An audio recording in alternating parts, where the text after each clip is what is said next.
दीक्षा गुरु द्वारा शक्तिपात के माध्यम से, दृष्टि के माध्यम से ऊर्जा पहुंचाने का एक विधि है, जिसके द्वारा स्रोत ऊर्जा को, ईश्वरीय ऊर्जा को, इष्ट की ऊर्जा को गुरु आपके हृदय में स्थापित कर देते हैं।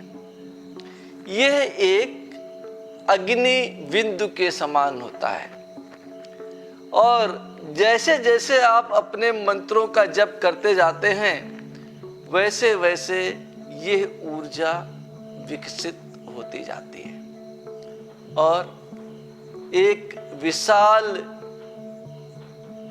अग्नि स्रोत, विशाल ऊर्जा स्रोत के रूप में परिवर्तित हो जाती है। जब तक मंत्र के बीज को हमारे अंदर स्थापित नहीं किया जाता तब तक मंत्र केवल शब्द होता है।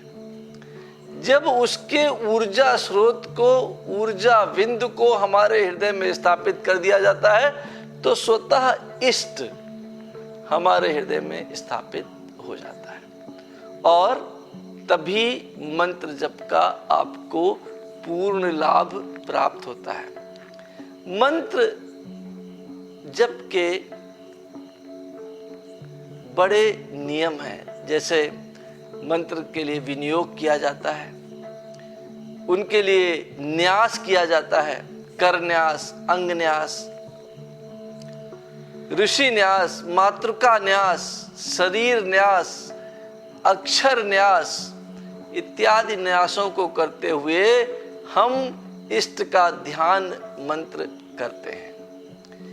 इन सब को हम सीखने के पहले, समझने के पहले गुरु आपके अंदर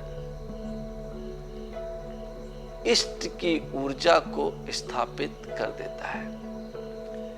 इस इष्ट की ऊर्जा को स्थापित करने से नया जन्म हो जाता है और इसीलिए दीक्षा को द्विज बनने की क्रिया भी कहा गया है। द्विज का अर्थ है दूसरा जन्म, और जब आपको दीक्षा प्राप्त हो जाती है तो आप द्विज हो जाते हैं। द्विज का दूसरा अर्थ ब्राह्मण भी है। ब्राह्मण क्यों है?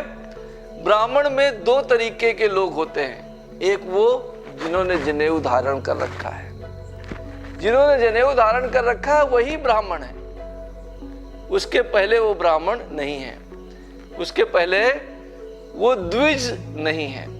और जब आप इस उपनयन संस्कार में जनेऊ को धारण करते हैं तो आपको गायत्री मंत्र की दीक्षा प्रदान की जाती है और तभी आप द्विज बनते हैं, तभी आप ब्राह्मण बनते हैं। उसके पहले जन्म से कोई ब्राह्मण नहीं होता। इसलिए दीक्षा को ऐसी ऊर्जा स्थापन समझिए जो गुरु शक्तिपात के माध्यम से आपके अंदर आपके इष्ट को स्थापित कर देता है बीज रूप में, और फिर वो स्वतः जैसे जैसे आप अपने आध्यात्मिक कार्यों को करते जाते हैं वो ऊर्जा विकसित होती रहती है। धन्यवाद।